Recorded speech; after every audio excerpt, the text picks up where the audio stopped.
আসসালামু আলাইকুম। আমাদের পাটকাঠি গেটিংয়ের কাজ অনেকটাই হয়ে গেছে। অর্থাৎ আমরা যে কয়েকটা গাড়ি নিয়ে এসেছিলাম এর মধ্যে অলমোস্ট প্রায় শেষ হয়ে গেছে। তো যেহেতু আমরা এই পাটকাঠিগুলো পালাতে উঠাবো, এই কারণে আমরা ভ্যানে করে নিয়ে যেয়ে সেই পালার কাছে নিয়ে যেতে হয়। পালাটা একটু দূরে। তো আমাদের যে ভাইটা ভ্যানে করে নিয়ে গিয়ে দিয়ে আসে, তার বাড়িতে কাজ হওয়াতে সে বেশ কিছুদিন হলে আমাদের সময় দিতে পারছে না। এই কারণে আমরা চিন্তা ভাবনা করেছি যে যেহেতু সে সময় দিতে পারছে না, কিন্তু আমাদের তো এগুলো উঠাইতে হবে, ওই প্রকার ব্যাপার আছে। আবার যদি হঠাৎ করে বৃষ্টিও আসে এই শীতের মধ্যে, তাহলে আরও একটা বিপদে পড়ে যাব।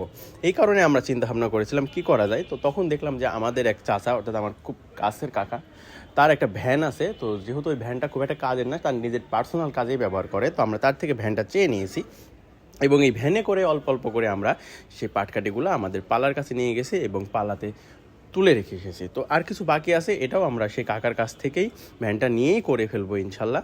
তো এইভাবেই আসলে আজকে মূলত কাজগুলো করেছি, অন্য কোনো কাজ করার সেরকম কোনো সময় পাইনি বা করিনি।